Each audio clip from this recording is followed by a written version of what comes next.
Segmen JEPS. Jual, elak, beli dan simpan. Jual Carlton Morris. Kebanyakan pengurus membeli penyerang Luton ini semata-mata untuk mendapatkan kelebihan double game week yang lepas. Namun, semuanya telah menjadi sejarah. Beralih kepada Oli Watkins ataupun Dominic Solanke untuk penyerang bajet dilihat lebih bermanfaat. Game week ini membawa masuk Julian Alvarez, dijangkakan membuka peluang lebih cerah buat anda mendapatkan mata 2 digit. Walaupun Morris menggalas tugasan sepakan penalti, dari segi open play, ianya sangat menyedihkan. Morris kurang mendapat peluang mudah untuk menjaringkan gol ketika permainan berlangsung. Sampai bila anda ingin harapkan penalti jika bola pun sukar untuk masuk ke dalam kotak penalti lawan, bukan? Jual juga Estupinan. Pertahanan kiri Brighton ini sedang dibelenggu masalah kecederaan. Beliau juga mempunyai risiko rotasi dengan kehadiran Tariq Lamptey dan juga Solly March di posisi beliau. Ditambah pula, perlawanan menentang City game week ini adalah selepas tugasan bersama skuad kebangsaan Ekuador. Perlawanan terakhir Ekuador sebelum perlawanan menentang Manchester City adalah pada hari Rabu 7.30 pagi waktu Malaysia. Dan pertembungan City dan Brighton pula adalah pada Sabtu 10 malam waktu Malaysia.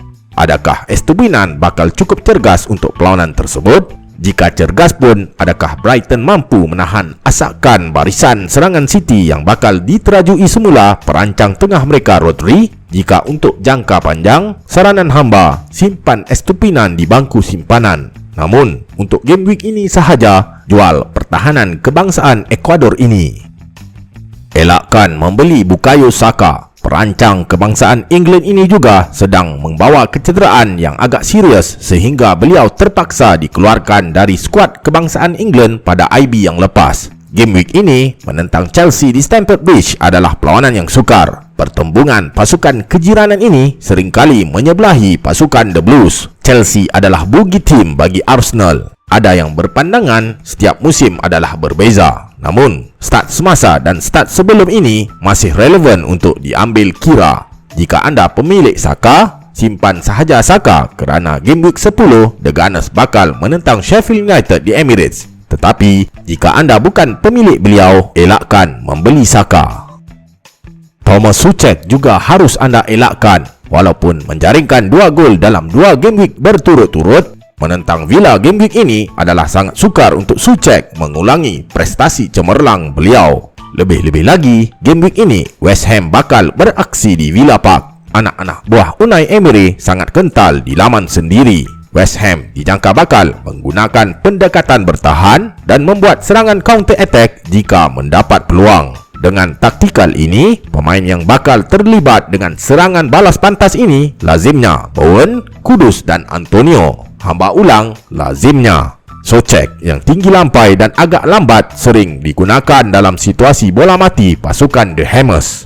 Lebih banyak perancang berpotensi game week ini yang boleh anda dapatkan seperti Mbeumo, Foden dan Maddison. Oleh itu, elakkan membeli Thomas Soucek. Beli James Maddison. Jika anda masih belum memiliki perancang kreatif ini, dapatkan beliau. Menentang Fulham di laman sendiri menjanjikan anda pulangan mata serangan. Namun, Maddison lebih cenderung pada pulangan mata umpanan gol berbanding mata jaringan gol. Ini adalah kerana peluang-peluang percubaan gol beliau adalah dari XG berating rendah, di mana percubaan tersebut adalah dari jarak jauh. Tetapi, anda sendiri sedia maklum, kualiti percubaan jauh beliau sangat memberangsangkan. Di dalam setup baharu Spurs, Son yang lebih cenderung kepada pulangan mata jaringan gol. Jika bajet masalah anda, Maddison berharga lebih mampu milik berbanding perancang kebangsaan Korea Selatan tersebut. Maddison yang sering terlibat dalam vokal serangan Spurs mampu membantu pasukan anda dan dijangka Fulham bakal parking bus di laman lawan game week ini. Jika ini berlaku, pertembungan ini lebih sesuai dengan corak permainan Maddison. Musa Diaby adalah calon untuk dibeli game week ini. Walaupun ketum game week lepas, prestasi itu perlu anda lupakan. Pasukan Villa lebih cemerlang di laman sendiri. Dengan bermain pada posisi nombor 10 pasukan Unai Emery, Diaby dijangka boleh memberikan anda mata 2 digit Ahad ini.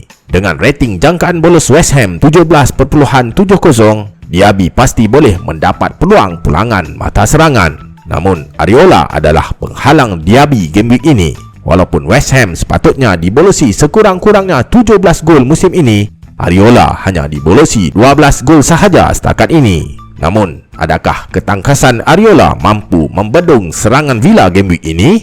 Jangkaan hamba dengan diterajui Watkins di bahagian serangan, Ogat dan Zuma bakal stres untuk bermain di Villa Park hujung minggu ini. Gandingan Watkins dan Diaby sangat cemerlang setakat ini. Jika Watkins memerlukan bajet yang tinggi, Diaby lebih berharga mampu milik.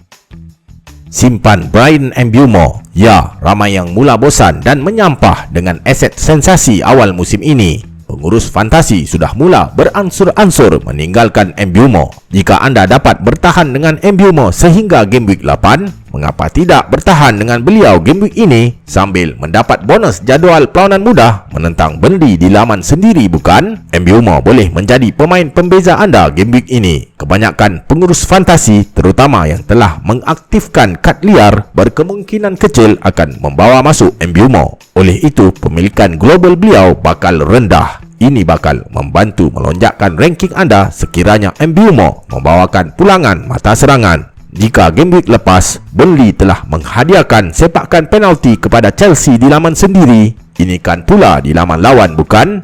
Penjual Mbeumo diramalkan bakal kesal game week ini.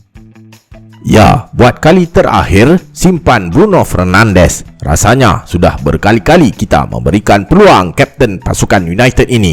Namun, ketum yang dihadiahkan kepada pemiliknya. Seperti Mbeumo, jika anda boleh menyimpan Bruno sehingga game week 8, mengapa tidak apabila Bruno bakal berhadapan Sheffield United game week ini, bukan? Sheffield United telah mencatatkan jangkaan bolos paling buruk setakat ini. Mereka telah merekodkan rating 22.97 jangkaan bolos dan telah pun dibolosi 22 gol setakat ini.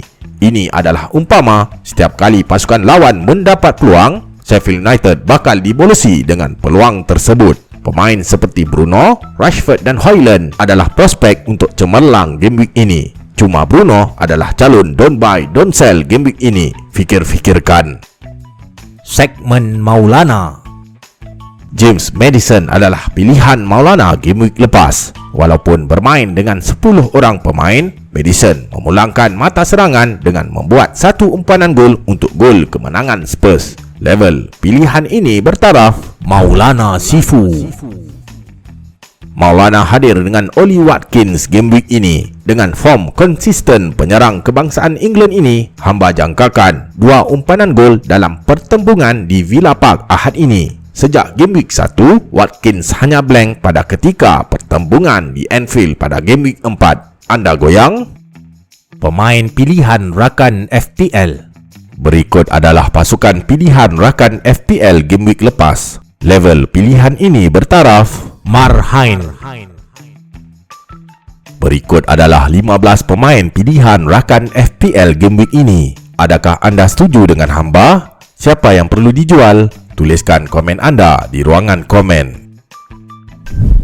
Ingat, saya bukan Sifu. Saya hanya berkongsi info. Assalamualaikum.